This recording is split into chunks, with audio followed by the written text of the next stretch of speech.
Welcome in. It's Friday, and you know what that means. It is Front Office Friday! Let's go. Front Office Friday is here, and we are less than a week away from the NBA draft. We've had a ton of news come out this morning. We had stuff going around last night, all kinds of stuff to get into. Some pretty juicy topics as well. Thank you all for joining us over here on the NBA Front Office YouTube channel. Podcast listeners, make sure you are following us over on Apple Podcasts, Spotify, wherever it is you listen to podcasts. Of course, you can do both things. Follow us on the podcast side, follow us on the YouTube side. Certainly would appreciate that. Keith, we've got so much to get into. I guess we should just start with your powers of prediction. It was on yesterday's show that you said that today we were going to find out about Ja Morant's suspension. Word coming out this morning, 25 games. What were your thoughts on that suspension coming out? And can you give me some tips on lottery numbers as well? No to the second one. But to the first part, yeah, I think it's going to be for with this one, with Ja Morant. This feels about right. I think there was a lot of buzz of a 41 game, half a season suspension and those kind of things. And that would have felt like it was going to be a little too harsh for me. So I think that turned into let's be a little bit more reasonable, right? It was going to be double what he got last time, which was 8 games. And that felt very light at the time. And they gave him credit for time out that he missed and all the other stuff there. This time around, yeah, 25 games. That feels about right for Memphis. This is a good thing in the sense of the timing. Right now, they can do what they need to do. They have one point guard on the roster. It's a really good one in Tyus Jones, and for my money, the best backup point guard in the league. Really good as a spot starter kind of guy. Perfect to get them through this first third of the season.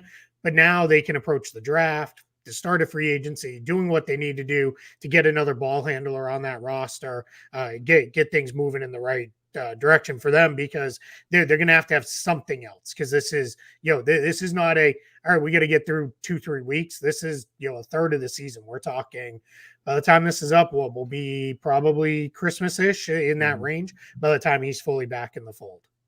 Yeah, and that's going to be important for the Grizzlies just to tread water without Ja Morant. And I think they can do it. They've shown they can do it in the past. But I put it out there on Twitter that are the Grizzlies going to have to go find another point guard? And people said, "What, are you crazy? They've done great without Ja Morant in the past. They can, but you don't want Tyus Jones to have to play 48 minutes a night, right? And Right. most likely you're moving on from Dillon Brooks, who often acted as a secondary creator or ball handler for them, for better or for worse. So now what you need to do if you're Memphis is you need to have that backup in place. And I'm not saying you go out and you target a big fish or anything like that, but I think that now you just need kind of a third string guy so that when Ja comes back, he moves on to the bench. But during those 25 games, you can at least count on this player to come in and give you 10 minutes a night with some consistency. That's really what you're looking for right now. If you're the Memphis Grizzlies trying to weather the storm of the first 25 games of the season. It's funny because my guess was 30 games. Your guess was 20. So I think really Adam Silver, just as usual, was watching our show and said, okay, I'm just going to split the difference between Trevor and Keith, and that's what we're going to go with. Noted front office show listener, NBA Commissioner Adam Silver was definitely tuning in, and he was like, those guys are pretty on it. I'm just going to split the difference and go, and get guaranteed that's how it went down. I'm just a little surprised it wasn't in the press release, but oh well, it's okay. Not next time. You'll get us next time around. But yeah, I mean, you're absolutely right. You have to have something else, right? Tyus Jones, great, but you don't want to put too much on him. I think Desmond Bane is a pretty good, secondary creator. He can do a lot of things with the ball in his hands. He's improved vastly as a playmaker, probably his most improved skill since he came into the league.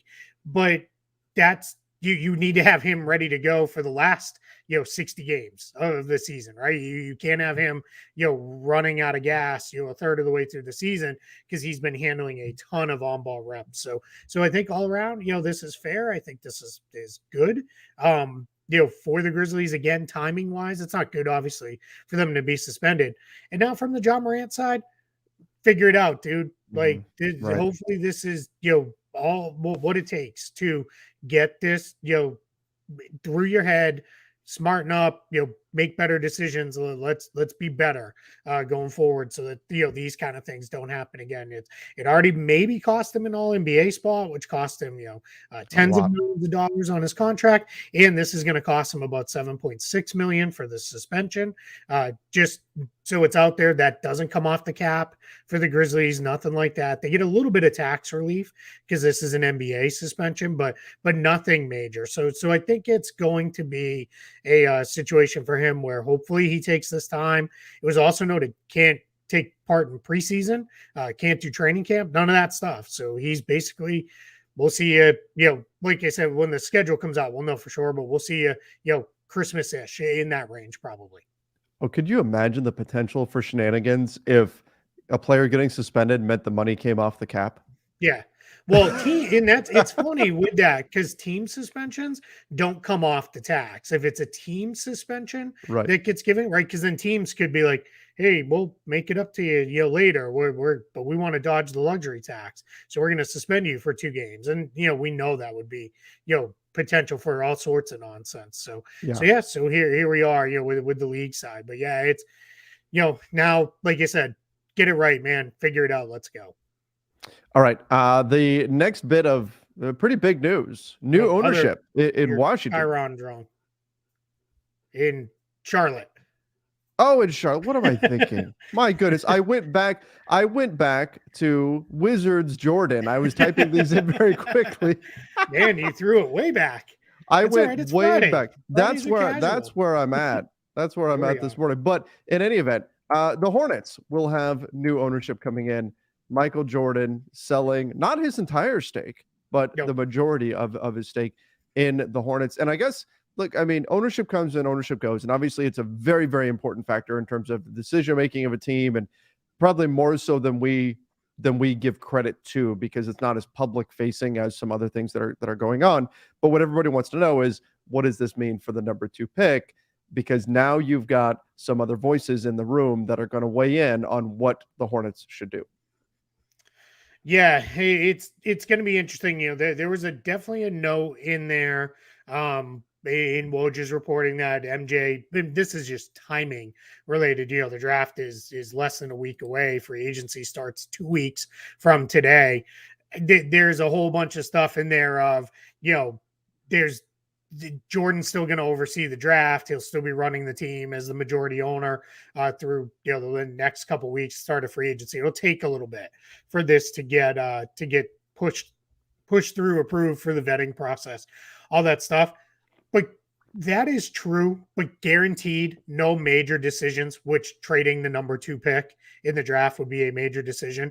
Nothing will be made without the 2 new guys, Gabe Plotkin and Rick Schnall, coming in without running it by them, right? You're not going to have MJ say, yeah, let's trade that and let's trade LaMelo and, let's blow up the whole team. And here you go. Here's what you're left with, the rotting carcass of what was the Hornets. That's not going to be how it goes, right? No. It'll be, those guys will be heavily involved, even if MJ is still, for lack of a better term, running things from an ownership side there in Charlotte. But yeah, I saw somebody say, I think under his ownership run in 13 years, they made the playoffs twice and only won 3 playoff games or something like that. Like, not great.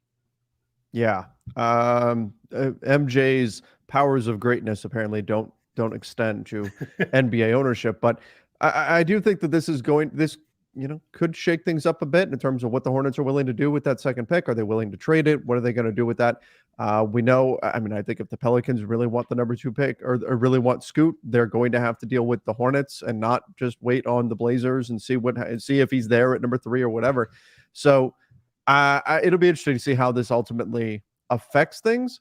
But yeah, if you're new ownership coming in, you have to have a say in the decision-making process here, even if they haven't officially, been handed the keys or whatever, because of, like you said, the potential is there for everything you just bought to get burned to the ground in the meantime. You can't have that happen. You need to have a say in what's going on. Yeah, exactly. You're not going to turn it into a spot where it is, hey, we made all this and now pick up all the pieces yourself. So, there, guys, we see your questions coming in. We will get to all of them. We promise. We're just running through the big news. A lot of news drop for what a Friday morning, Right. right? For just news. So I think I don't really have anything else to say on an ownership change. No. Charlotte, hopefully this ends up being a good thing for the Hornets and they're ready to go. So, hopefully, that all holds together and everything ends up okay. Yeah, and here we'll move on to the next topic here. But I was throwing together topics very quickly as we started the show. Once we go live, I kind of have a limited window to put them in. But I know there's other stuff that I didn't get to yet. In the 5-minute run-on talk that I do, you can't type up little headline news pieces. Come on. Well, I can, but then apparently I put the wrong city in. So you just never know. Love it. The Spurs want Victor Wembanyama to play in Vegas at Summer League, at least to some degree. Maybe he plays night one and then that's it. That could be what we see. I don't know. But the Spurs, it's not going to be, hey, he's playing for his French team, and so he's just not going to play at all. They want him to play at least a little bit at Summer League in Vegas, which, I mean, as somebody who's going to Summer League, yes, let's please do this. Let's have we all win. Play, please. Yeah, absolutely. Yeah, even if it's only a gamer, and that's all it would be for him anyway. There's some potential that he could play in that California Classic. They're playing in that in Sacramento.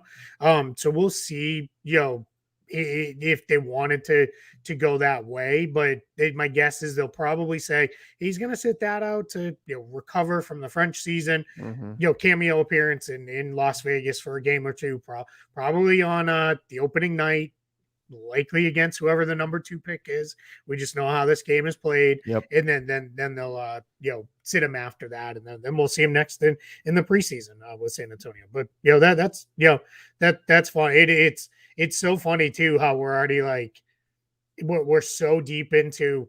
I mean, just let it be done. Can we just start the draft at 2? Like, right? Do we even need to spend any time on this? It's funny because I had someone tell me in the league this week that said, "Hey, we called the Spurs," and they said, "If you even mention the draft pick, we're hanging up the phone." They're like, there's literally nothing you could offer us. And they were like, no, it was about something else, going on there. But it's just funny, right? There's nothing you could offer them, that's reasonable. There's maybe a handful of guys, and it's a very small handful of guys that you could get. But I mean, you could offer, when OKC had their full like 400 draft pick stash, they could have offered every single one of them. And, the Spurs still would have said no.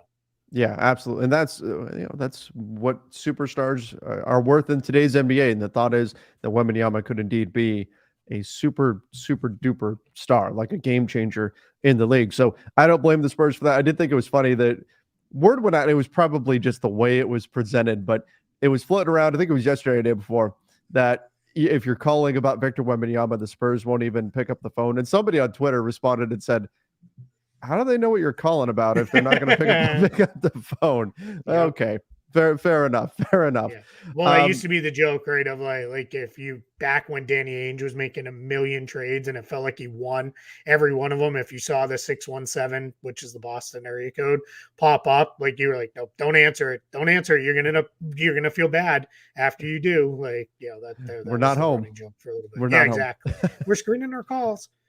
Remember those days? Answer machines. Yeah. And you let it go to the answering machine. That's now right. What's funny is, right, just quick aside, my wife has to contact college age kids all the time. And one of the things that happens is they don't answer the phone, and none of them have their voicemail set up either. No. So, it's basically like, hey, can you just text me? And it's like, I don't know. We'll do old guy corner some other day. No, I do the same thing, man. People call me unless it's somebody that if it's a number I don't know, I don't answer it. Oh yeah. And then if I text somebody, don't turn around and call me, man. Like that drives me crazy too.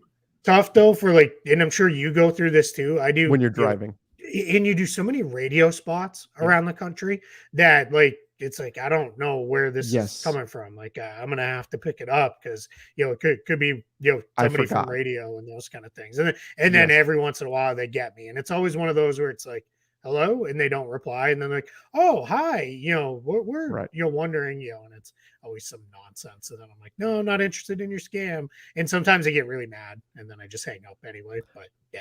I tend to do a pretty good job, like keeping track of my radio hits and at least having an idea Sure. of what I'm on when. But Yeah. every once in a while, yeah, my phone will ring and it'll say like, wherever, and I'm like, oh Who no, is was this? I? Yeah. Did I say I would do a radio spot here? Yep. And then but My the dad with the scam guys, because he's retired and does nothing all day. He gets them on the phone and he'll stay on the phone with them for like a half hour. Just just to take running up that them. time. Yeah, just to mess with them the entire time. And asks idiotic questions, and he gets so much joy out of it. Like it's so hey, good for him. Yeah, we're showing our age for sure. That's As the right. chat reminds us, yes, we're old. If you couldn't tell already That's right. between most of our references. I come from a family of people who we don't talk on the phone. It's just not really what we do. I So wish. I've adapted fairly well to the new reality of nobody wants to interact with each other anymore. The Nets potentially it there it is. The Beal The Beal Bells. Bell. I need to make up I'll do it this weekend. I need to make up like a video package for that. But the Beal Bells are sounding and the Nets could indeed be in the mix here for Bradley Beal. There's a lot of teams though that could be. I still think Miami makes the most sense, but we're going to hear a number of different teams pop up here and there with interest. But the Nets I don't know what the Nets are doing. Like where are the Nets going right now? Are they going into a rebuild? What are they targeting? Bradley Beal is a little bit of a surprise if that's indeed legit.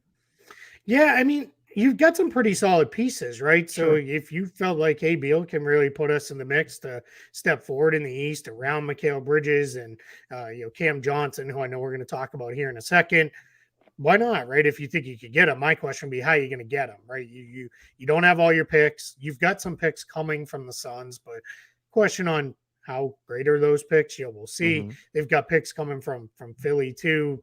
I don't know that Washington's going to be all thrilled to take on Ben Simmons' salary as the main salary match there, but I don't know. Maybe you could throw together enough of a package. But it's funny because I saw this, and then I saw some people say, "Hey, do you think they could, get Mikal Bridges, or Cam Johnson or somebody?" No, because the Nets would be doing this to put them with those guys. Right. They would not be, exactly. Looking to do that kind of move. So, and they're young kids like Cam Thomas and De'Ron. They don't have that kind of value. As fun as that Cam Thomas explosion for That's a week or two was there, last season after the trade deadline. That's just not the kind of value those guys have. So I think we're in a spot where it's probably doesn't happen, but hey, why not? And it gave us a chance to play the Beal Bells, which That's right. Shout out to the shockingly small number of people who recognized that was Hell's Bells by AC/DC.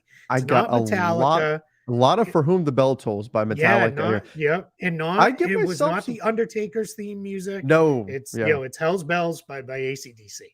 I gave myself a little bit of credit there because when you played that for me yesterday before we went on the show, I got it. Like my brain went straight to AC/DC and I could see where you could mix it up and you could go Metallica, you could go For Whom the Bell Tolls, you could go The Undertaker, right? You're hearing that gong sound. So I give myself some credit, as much as like I'm getting older, I'm forgetting things and stuff like that. I did not forget AC/DC. And so I need to give myself a little pat on the back for that one. I think with the Nets, with Bradley Beal in general, if I'm going to get Bradley Beal, I want him to be my second guy, right? Yep. If I'm going to go after Bradley Beal, I want to already have my 1A guy in place. I don't want Beal to come in and have to be my 1A guy. I don't think that's what he is in the best case scenario. If you want to really contend, which if you're going to pay Bradley Beal what he's going to cost, you need him to be your second guy. And that when I look at the Nets, are you convinced that Mikal Bridges is your 1A guy? Maybe he will be, but I don't know that we can say that definitively just yet. I think that's where I get tripped up seeing the Nets name connected to Bradley Beal. I just don't know if it makes sense in that regard. Do you want to be the team to pay Bradley Beal and then potentially have him be your 1A guy? I don't want to do that. Yeah, I think also with Bradley Beal, the availability keeps him from being the guy because when I think 1A guy too, especially on the offensive end, I'm thinking the guy you craft your entire offensive, attack plan around, right? And obviously you're going to have other guys and other variations, but you're really planning on, all right, this is my guy. We're going to build a lot of our stuff around his unique skill set and talents and whatever it is that he brings to the table.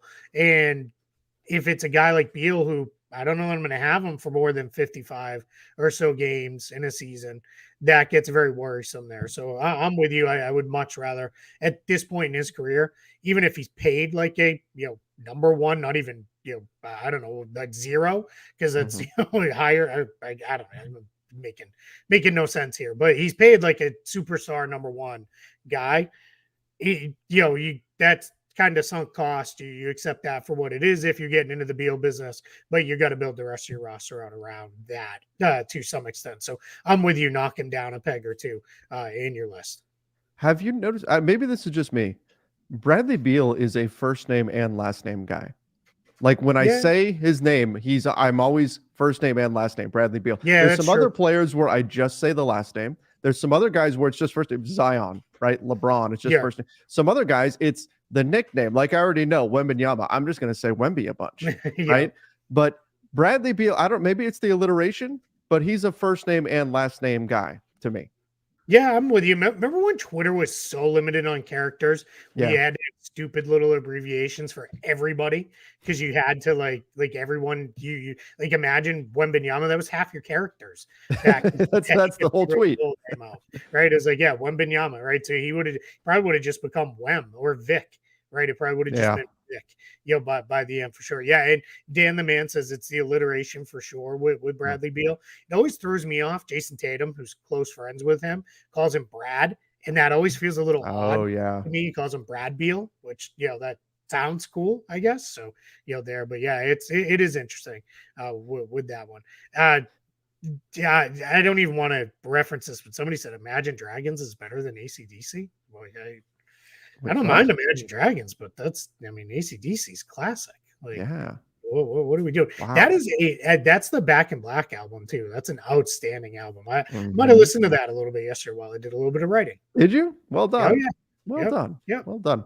All right, I guess we should talk about Cam Johnson and his future. So the Nets, as teams should do with a player that they would like to keep, that's going to be restricted, they're putting out there that they'll match contract offers. But according to Mark Stein, the Nets feel very confident that they're going to keep him, and maybe not just, hey, we're going to match any offer, but they may just come to terms on a deal with him. And so it sounds like Cam Johnson isn't going to be going anywhere. And this makes sense. Look, he's one of the pieces that they got back for Kevin Durant, still a young player. He's a shooter. He's a wing, something a lot of teams in the NBA are looking for.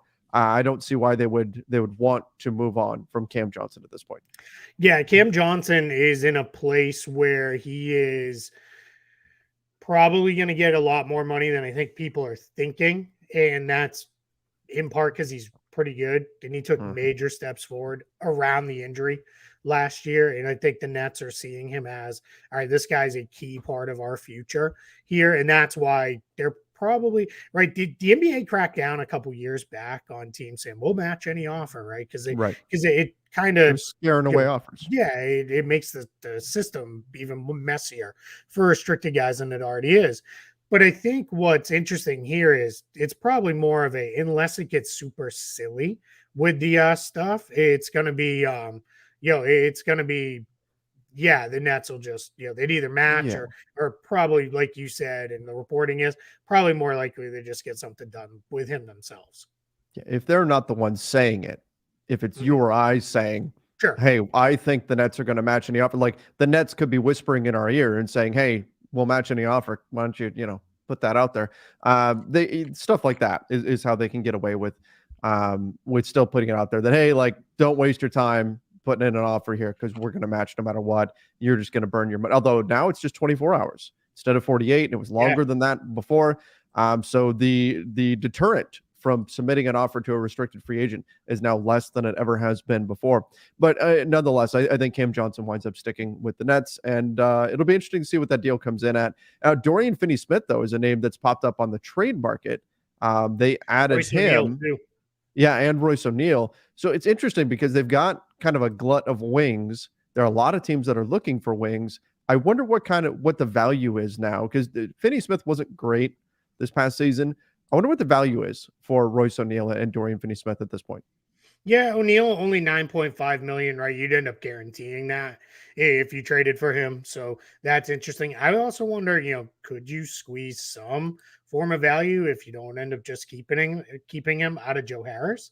Expiring contract at Mhm. 19.9 million. That's a lot of money for Joe Harris, but when he's been fully healthy, he's been one of the best shooters in the league. So if you're one of these teams that has either space or a very easily tradable contract, and you're like, man, what we need is one more shooter to kind of put us over the top. Maybe they do get involved in a Joe Harris deal. That could make some sense, and then just be something that clears things up for the Nets. Well, what's kind of interesting for the Nets too is, as crazy as it sounds, I mean, Simmons is like a year out from having, at least semi value as an expiring contract. This year doesn't. He's still got 2 years left.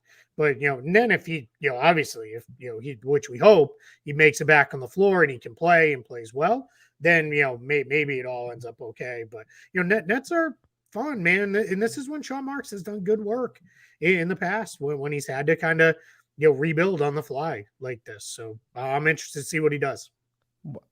I like completely forgot that Ben Simmons is even on the Nets. I mean, not like I forgot, but like when I think about the team, I don't think about him at all.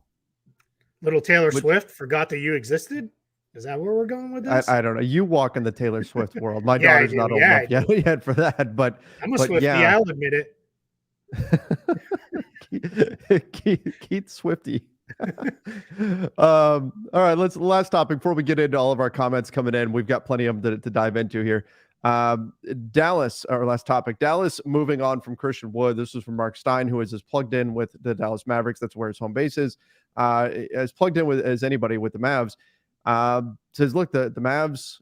We didn't get the under no circumstances like we did with Dylan Brooks, but it sounds like the Mavs are not even going to offer Christian Wood a contract, so he will be somewhere else next year. I still think he's probably like a mid-level exception type player, but we've talked about this before. I thought Christian Wood was going to be a great fit in Dallas, I did too. and the fact that it didn't work out makes me wonder, what exactly went wrong? And is it all just because of on the court fit, or is there other stuff going on there?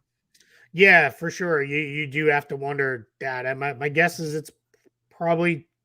I'm not going to say there's anything necessary off the court, but I'm guessing he's been known to be, kind of a, guy who's had attitude issues in the past. I mean, he walked out of a game in Houston because he wouldn't go back. They didn't put him back in the game, and he was upset, and all that stuff happened. So, when things kind of went sideways in Dallas, I'm sure he wasn't very happy, but the talent is still there. This is a guy who can still score and rebound.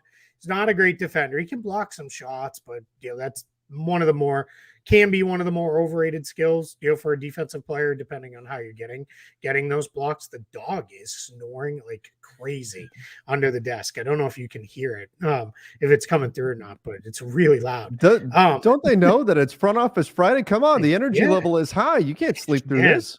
I don't know how they sleep. They sleep through everything, man. I'm so jealous. Next life, man, I want to come back as a dog, and a dog in the Smith family, because they get treated better than I do most of the time around here. But yeah, with Christian Wood, maybe a mid-level target for somebody, but it might even be one of those where he doesn't even get the full mid-level. It might be one of those ones where it's, hey, we're going to carve out a little bit of the mid-level for a second guy, or some kind of other signing, or whatever. We've got the Pelinka exception now, so you don't really need to do that with your second round picks anymore. That's a new thing that exists. But it's with Christian Wood, yeah, I'm curious to see where it goes, because I have a feeling you and I may be higher on him than the Yeah, actual NBA agreed. front offices are. So we'll see what it looks like. Yeah, and he's one where he could get an MLE, Mm-hmm. or maybe the market dries up, and then we'll see. But again, there's not a lot out there in free agency, so I tend to think a fairly skilled big is going to get paid, but I certainly don't think it's going to be like a long-term deal or anything like that, or anything. He's not getting 20 million. He's certainly not getting there. So Now, assuming Dallas re-signs Kyrie Irving, which I think is the expected path uh-huh. now by most, fairly limited in how else they can build out the roster. Maybe a sign and trade, right? That could be a way for him to get, a bit more than the MLE if it was, hey, we're going to give him a little bit more money to put him in a trade to fill out the roster, somewhere else. So we'll see. That could be on the table as well. For a guy like him, but for the most part, I think Dallas has figured out, hey, what's better for us is defenders, screeners, and rim rollers at the big position. That's what we need around Luka. And obviously, if Kyrie's going to be in the mix there, you really want that too. You don't need somebody who's going to need 15 shots a night, taking the ball out of those guys' hands and those kind of things. You need somebody who's just finish around the rim. When we throw it up there, go up and get it and, put the ball in the hoop. Do the dirty work. Do the dirty work, which hey, two more things before we get into questions though. We should have led the whole show with the biggest news of the day. Danilo Gallinari picked up his player option with Boston. He did indeed. He missed the whole season. That was expected, right? Like there was no surprise in Boston that he picked up that option. And for the Celtics, it's fine, right? I think they were super excited about him going into last year, and fortunately, playing in Eurobasket tore the ACL. So I think they're pretty excited to see. Now, question will be, sometimes people say those things don't really hurt you if they're if you don't rely on athleticism anyway. But sometimes when you don't have a lot of athleticism, it wipes out the little that's left. That becomes a problem. But I think Gallinari will probably be fine. We'll find out pretty quickly here. We'll know by well ahead of the trade deadline. And then if nothing else, it becomes $6.8 million salary matching in a trade. And then Mike Dunleavy Jr., the real thing I was going to go to, the new GM of the Golden State Warriors. Not unexpected. I think we thought that's probably where this was going to go, but Warriors locking that in. Pretty quick rise for Dunleavy. He was a scout in 2018, and then as advanced a few levels, now he's going to run the show for the Warriors moving forward. So again, not unexpected, but good for him for making it happen that quick. Didn't the Warriors draft him like number 3 or something one year? Way back, I don't remember what number, but way back in the day. So they're saying, hey, Josh look, Giddey hair back then. Remember? That's right. That's right. Flowing locks and all that. So they're just saying, look, we have to finally recoup some value on that draft pick. So you need to do some good things for us as our new GM. The Warriors had those like orange and blue jerseys back in the day. That's right. If you remember, man, those were the days back then. Those were the days. Those were the days back when Oakland still had sports teams. That hurts. Did you see those comments by Rob Manfred? What a jerk! Like, just what did he say? Oh my God! So they did the whole reverse boycott where they tried to get a ton of fans, and he goes, "Well, it was nice to see what's an average MLB crowd for a change, show up to support the team." And then he's like, "Look, they don't support the team," and just every comment he made was a little bit worse. Just just crappy stuff out of him. So I get it. I understand if you think the best thing is for the team to move to Las Vegas, but you don't need to crap on the fans who are hurting because they're losing their team. That's just whatever. Burning them on the way out. Yeah, that's not good. Yeah. All right. Nathan submits a question via super chat. Said, in drafting, what are the top 3 easiest and most difficult areas to develop? I don't know if I want to do top 3, but we'll at least come up with a few. Do you gamble on shot improvement or off-ball defense improving? So if a player is not good at a particular skill set, what do you look at and say that could be fixed and that can't be fixed? It's skills are what's there, not necessarily the natural talent and athleticism. Because a lot of if a guy can't run and jump, you're probably not going to make them able to run and jump, right? That's just where this is. Now, some guys you could come in, you can improve their body. Strength that's the easiest one to pick. Every single guy comes into the NBA, even the ones where it's like, man, this guy's got an NBA body.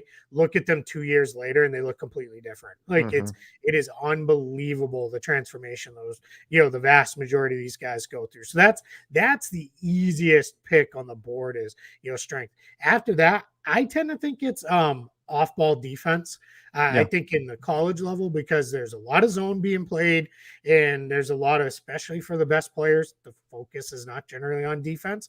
I tend to think that's something where, teams kind of get them in there because for most teams, if you can't at least hold your own on the floor and execute scheme wise, they're not going to play you no matter how good your talent is. You have to be you can't be a complete mess out there and leaving the other four guys out to dry because you don't know what you're doing. So that's probably the biggest one. And then offensively, um, that's really player dependent because some guys come in and they get improved as shooters. Other guys Mhm. come in and it's on ball playmaking. Other guys it's just general IQ and awareness on the court. So that one's more player dependent. I don't know, and I don't know that any of these are necessarily super easy. They all take time, they take effort, and Yeah. this is why every team has invested heavily in player development coaches. All the players have their own skill trainers and all those things. And the ones who do it best are the ones where the skill trainer is engaged with the team and they work together on a development plan for a player. Because the last thing you need is the team saying, hey, we want you to work on your finishing around the rim. And then the skill guy's like, let's work on your 3-point shot all summer long. Like that never ends up generally going very well. Right. Exactly. And like, I think you're right as far as you can't take a guy who's not a freak athlete and turn him into a freak athlete. You can make a guy better. You can put a guy in better physical condition. Guys can get stronger. Guys can get faster, but they also have to have that natural kind of inherent athleticism to them. And if they don't have it, well, you're not going to just develop that or anything else. Yeah. But I think shooting is something that can indeed Sure. come around. It takes a long time. It Yeah. often isn't overnight. It's not like one season a guy is a bad shooter and the next season he's a good shooter. But the guy I always go to is Jason Kidd, who went into the NBA as a non-3-point shooter and left the NBA as essentially only a 3-point shooter. Again, that's like a 20-year career, though. It takes time for this stuff to happen, but I think there are skills that guys can indeed develop. They can change who they are as players. Sometimes the other guy that I think of a lot is Andrew Bogut, who went into the NBA and all people were raving about was, oh my gosh, his offensive touch around the rim and he's got all these different moves and everything. By the end of his NBA career, he is pretty much just a defense, a rim protecting and rebounding center who does not get post touches at all. Like who a player is as a basketball player can evolve over time, and you can develop things. And Brook Lopez being another great example. Yeah, didn't shoot the three and then became a 3-point shooter. And literally showed up one year and was like, bombs away, here we go. Like it was I think crazy. he could always shoot it a little bit. Yeah. It's so that's where people will look at that and say, well, what do you mean you can't just develop shooting over an offseason? Brook Lopez did. He could always shoot a little bit. I think people just looked at him and went, shooter, always, a guy who had pretty good touch on a 15, 18-foot jumper. And then he finally had a coach who was like, hey, push gave that him the back. green light. Like let's go with that. So yeah, man, I think it's really good. I think this was a good question for sure.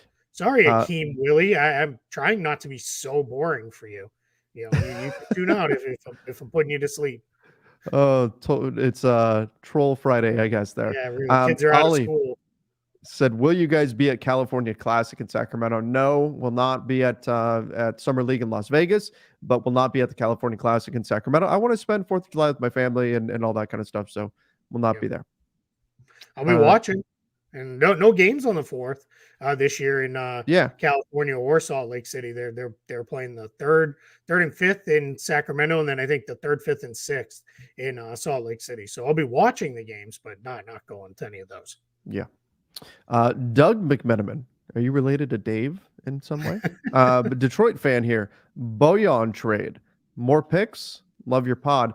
So what are you doing if you're Detroit and you do decide, like, I understand if Detroit wants to keep Bojan. I think there's some reason to do that. I don't think it's crazy to do it.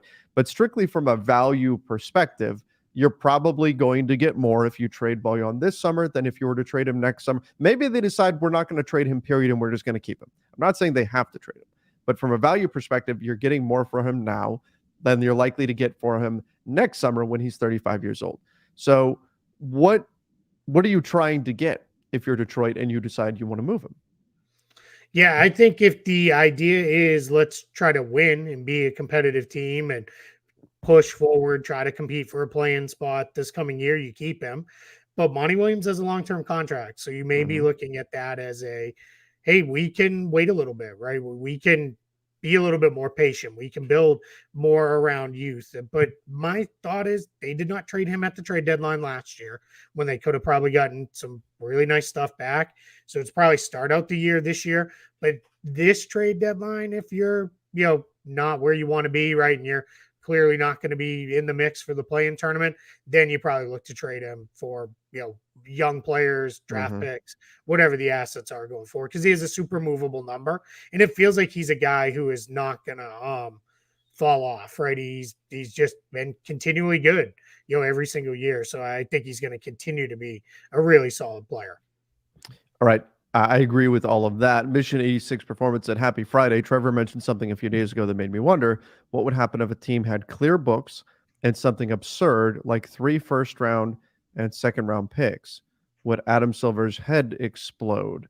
What was it that I said that created that? It might have been me, because I can't remember if we've talked about it before. So maybe I may be confused, and our guy here can tell us in the chat whatever it was that triggered this question. But I've always said one of my dreams is a completely clear cap sheet, right? Yeah. Like every year. And the team I just kind of funny because it's your team is the Lakers, because they're the closest to it because they have so little long-term money on the books. So and it's not for the Lakers to have a completely clear, it's anybody. I've always wanted a team to literally hit the offseason with no one under contract and just see, here's $100 million in cap space. What does it look like to, build literally a team from scratch? But yeah, I don't think Adam Silver's head. I think he'd say, okay, that's a path you chose. Good luck with whatever it is you do going forward. You would have a lot to spend, but you would also have to spend a lot. Yeah. Now, I mean, you could take on salaries via trade that would open up a lot of possibilities there. But if you weren't going to do that, let's say you weren't going to flip a pick for a player that makes 30 million or something, and there you eat up 30 million, you would have to spend a lot in free agency just to hit the salary floor. And now, again, you don't necessarily have to. You can just pay out the difference to the players that are on your team. But still, you'd have a lot to do. And I don't think it's ideally where teams want to be, where they're just completely starting from scratch. But I mean, you'd have a few picks to do something with. It would be interesting to see how it all play out. If nothing else. He said in the chat, a situation where a team had more picks than roster spots. Oh, we're getting there, right? That's Oklahoma City's essentially in that place. That's why they've moved. They really only have kind of 1 or maybe 2 open roster spots, and that's why they moved a pick here to kind of kick the can down the road a little bit with that trade with the Nuggets. So I mean, we're there. We're in that spot right now where they've only got 1 or 2. I think they've got a first round pick and a second round pick still, and we'll see. So that's going to be a way. Ali, we did answer your super chat. We are not going to the California Classic. Right. And then Ollie also asked, did you guys watch the new Spider-Verse movie? Have not at this point. Flash, I would like to go see it. I have a heart. My daughter's at an age where it's tough to go take her to the movies if I don't know like what's in it. Like some of the Marvel movies are not so great for DC's the same because she's 6. In a few years, I'll probably go back to just going to all of them like I was for a while there, pre-kid. But right now, most of the time, I'm waiting for them to come out on streaming services and then watching them that way. So I'm seeing them like a few months after. Like I just watched Quantum Mania a few weeks ago. Yeah, I do not have time. Like I just everything's basketball right now for me. So at some point I'm gonna watch. I haven't even seen the original Spider-Verse movie, so I'm gonna sit down. We have that.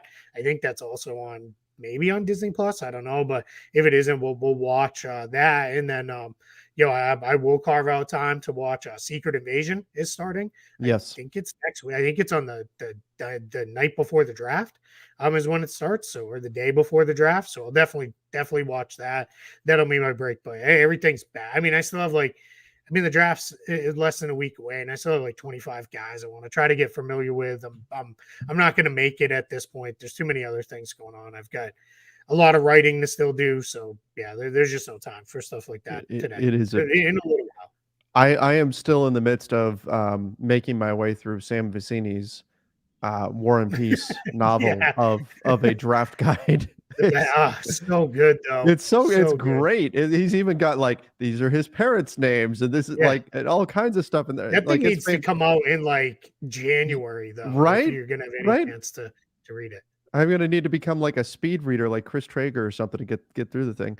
Aiden said, Somebody said, is your wedding anniversary on draft day? It's not, but my wife's birthday often falls on NBA draft day, which "Oh, is equally as bad. Thankfully, she is the best and the most patient person in the world with all of this nonsense, and then we make that stuff. We'll work around that. We take care of her on another day. But yeah, it's never great. you do what you have to do for this job because the NBA does not build a schedule around us. That's for sure. That's for sure. Ada said, "Thanks from a Nets fan." Well, thank you, appreciate it. Two nice guys, big fan of the show. Happy I could be join alive. Who is a role player on a bottom 10 team that could help a top 10 team if traded, like Aaron Gordon for Denver? Okay, so role player on a bottom 10. So when we're talking bottom 10 team, though, I mean, there's a number of guys that we can get into, but like I want to look at like the Portland Trailblazers. They were obviously a bottom 10 team, but I don't think they're going to be a bottom 10 team this year. Let's think about who is actually going to be potentially a seller on the market. Which I is mean, we also talked tough. about Bogdanovich. Sure, That's Bogdanovich could one. be. I'm just running through them. I think Zach Collins could really help a team. I don't think the Spurs move on from him though. Yeah. He Doug was pretty McDermott, he I was think pretty good for is them.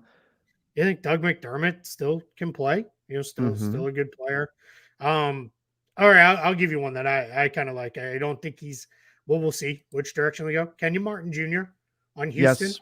I like that. really improved big time. If you could put him on a team where they are really they're really in a spot where it's good passers, just has to cut and make open jump shots, much like Aaron Gordon, and play defense. He could definitely be another Aaron Gordon type.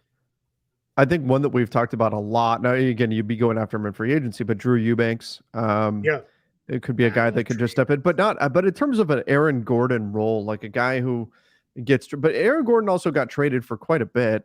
Oddly Uh, enough, the guy who he got traded for, Gary Harris, mhm. still really good. Could Yeah, definitely help any number of teams that are looking for a guard. So yeah, there's definitely, there's a lot of guys out there. The good news I think for the league is I don't know that we're hit. Tell me a team that we're hitting this summer right now, knowing they're trying to be bad. I don't know that there necessarily is a team where right. you can, without a doubt, say they're going to be not good, right? Like it'll happen for sure. Someone's going to pivot, someone's going to go different direction. Part of that's driven by this is not a very good draft coming up. Apparently, it seems like it's one of the not this one in In the league in 2025. 2024. Is supposed to be not very good. So we'll see. Ultimately where that one goes.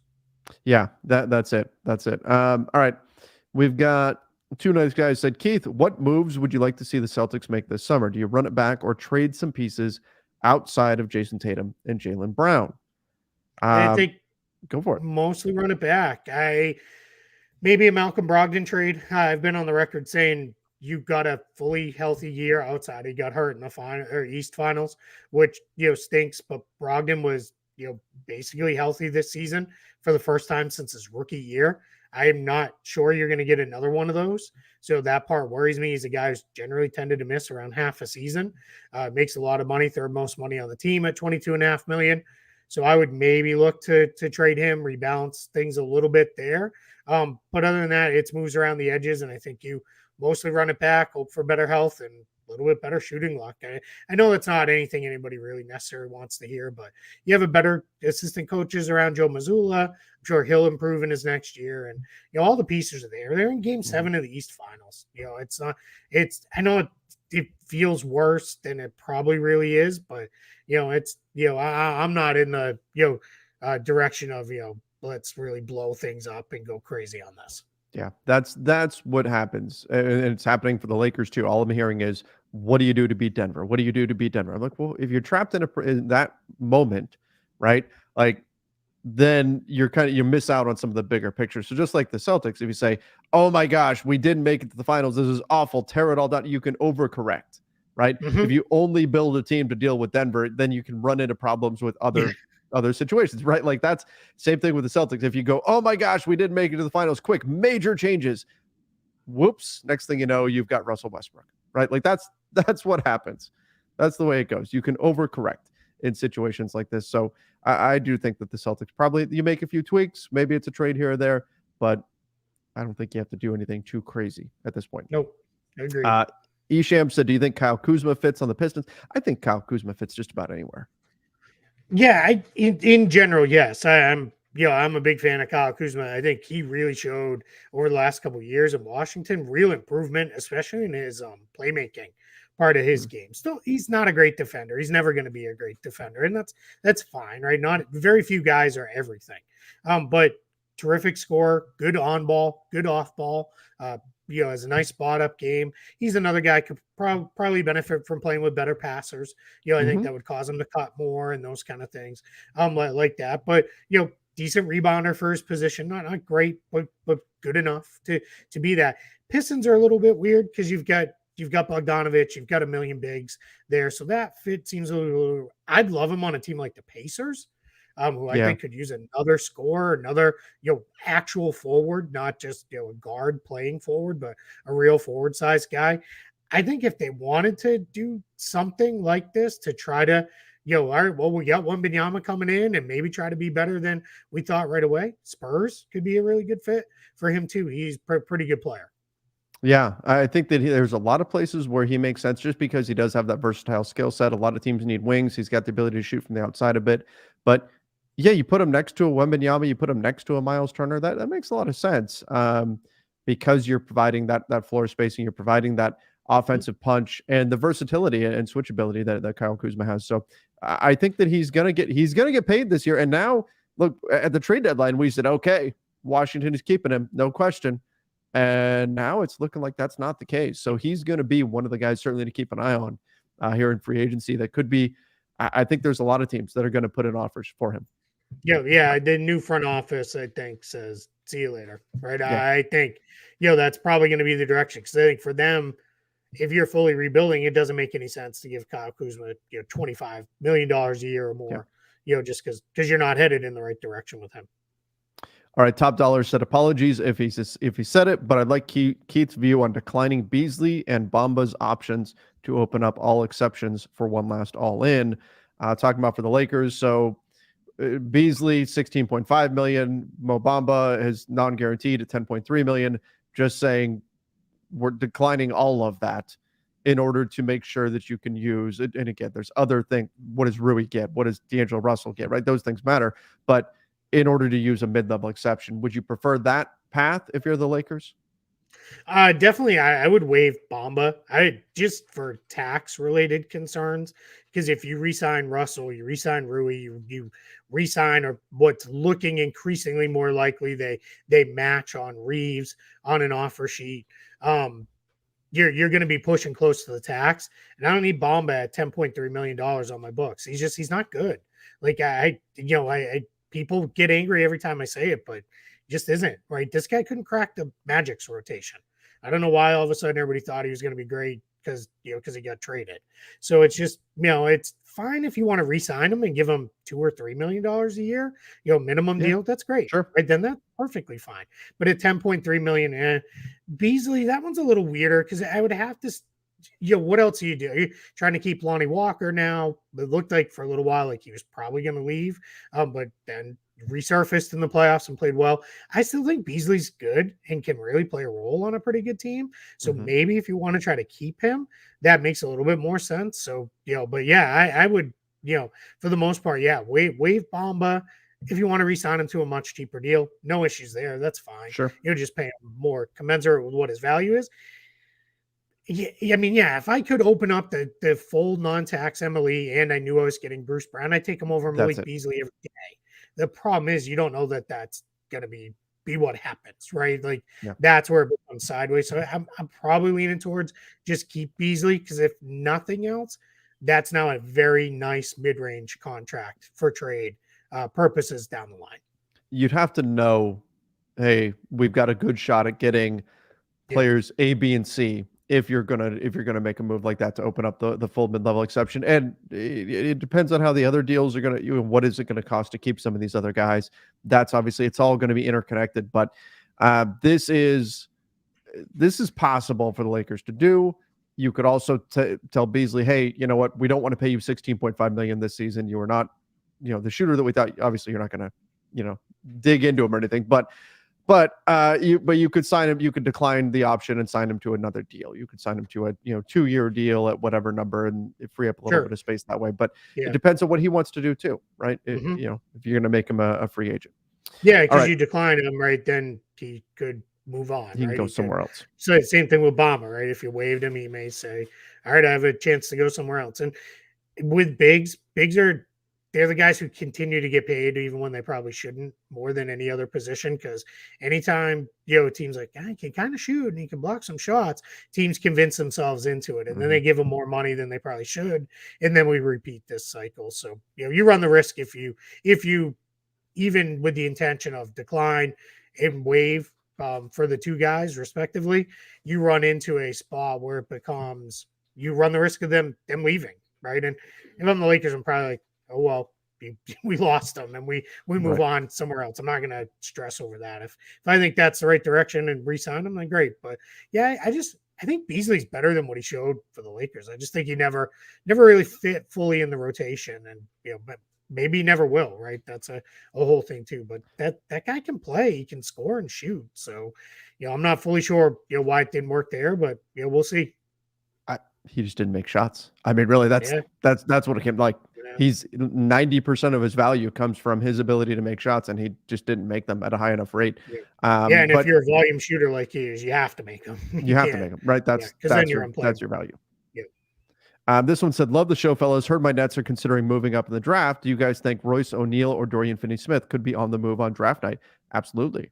Could be on the move. There's a lot of guys who could be on the move right now, a lot of picks that could be on the move on draft night. But yes, that could be a path towards moving up, is that you attach one of those guys to 21 or 22 or something, and you try to move up that way. That could be a path forward. It could be 21 and 22 together to move up. It could be 21 and 22 plus one of those guys, and you move up. I don't know where you can get with that, but I do think it's definitely possible. I think those are guys who pop up in trade rumors and trade discussions a lot, and it would not shock me if one or both those guys winds up moving on draft night. Yeah, I don't know that either one of those guys are the key to moving the Nets very far up the draft board or anything like that. I don't know that that's where that goes, but yeah, if not draft night over the summer, they're probably not going to have them both back. I think if you get Cam Johnson back too, now you're just running into a bit of a crowded rotation there, and you're probably moving on from somebody. Hey, our dude though, man, look at that suit in his profile picture. That's pretty impressive. It's like a Charlotte Hornets draft night dream suit and the purple and teal. I love it. Ollie said, who's more athletic in their prime, LeBron or Ronaldo? It's Cristiano Ronaldo, I'm guessing. I mean, I think it's LeBron, right? I mean, yeah, I'd see that was my knee jerk too, but then I'm like, is it because I cover basketball? Am I just going to that? But it's two totally different types of athlete. I mean, prime. I mean, LeBron was. This is going to be a strict basketball comparison, but I remember I was trying to explain. This was years ago. This was first Cavs LeBron. I was trying to explain to my dad, who doesn't really watch the NBA anymore, like what LeBron is, and I was like, imagine Karl Malone that can handle the ball and is like way faster. It just comes flying, because that's basically what that's the size he was. Now he's even he's probably even more that size, and he's obviously lost a lot. But I mean, prime LeBron, he was one of the fastest guys in the league with the ball in his hands and without, and he was one of the best leapers in the league too. So that's not to denigrate Ronaldo's athletic ability. He's great, and I mean, in soccer is a different kind of athleticism, right? You need to you need to be endurance athletic in soccer. Right, and Ronaldo's a guy who could go the full 90 or more, if necessary, for at his prime. But yeah, I don't know. We're kind of a weird question. It's because the way you would really look at their athleticism is so different. Like you said, in soccer, what do you have? Midfielders are running like 7 to 9 miles in a game, right? In soccer, like something crazy. So you really have to have the endurance. But in basketball, it's the quick twitch, it's the leaping ability, it's all of that. LeBron's combination of size, strength, and speed, I think is pretty Yeah. unique with what we've Yeah. seen from him. So my gut is to still go with LeBron. Like if you were to put if LeBron grew up playing soccer, he could be incredible. Now he's Yeah. probably too big, right? Because he's 6'8", but like there would somebody be would have put him in the goal. Probably. somebody would have put him in the goal or something like that, or but if he grew up playing soccer, LeBron could still be incredible, right? If LeBron ended up being a football player, he'd be like one of the best tight ends in the NFL. I mean, I'm talking there's a about if lot he of grew talk. up. Yeah, people thought he would have been, he could have been a huge, draft pick if he continued playing football there with that. It's the chat's now just being super insulting about both sports both ways. So let's move on to a different topic, please. Yeah, let's do that. But anyway, yeah, that's one of the things that I thought was that I always think of when I look at stuff like that is that LeBron really, you could have put him in just about any sport and he would be an absolute monster. All right, let's. I think we're I there. think that's it. I think that's it for today. This was Doug McMenamin, just to close things off for us, said not related to that Dave, but he does have a brother named Dave who's a Division I college announcer under a stage name. Tell your wives thanks for us. You guys are pros. Yeah, our wives are very understanding of our schedules, and we cannot do this without them. That is for sure. The best. Yeah. Absolutely. Hey, speaking of soccer, the tickets for the potential game that Messi could play here in Orlando at Orlando City, they're now going for thousands. The place is pretty small and it's a super cool venue for soccer. They really built it like around like a English style stadium is the way they built the stadium. It's not a bad seat, but the worst seat in the place like $1,000 now, and there's not even a guarantee he'll even play in that game, which is pretty bonkers with that. So yeah, it's crazy. It's for sure, man. It's it's crazy how much he's going to bring there. So yeah, it's they don't see anything else that's jumping out there. So I'm pretty excited. This was a fun show. Well, yep, a lot of stuff going on. Just so everybody knows, here's what's coming over the next weeks for the NBA. Next week is kind of starts option week, right? A lot of guys who have player options are due over the next full few days here, starting as soon as Monday. We're going to start seeing a lot of option decisions come in. We've obviously got the draft on Thursday. We will be live front office show during the draft. We'll probably start just a couple minutes before. We'll go. Did you see Woj's thing from the Russillo pod?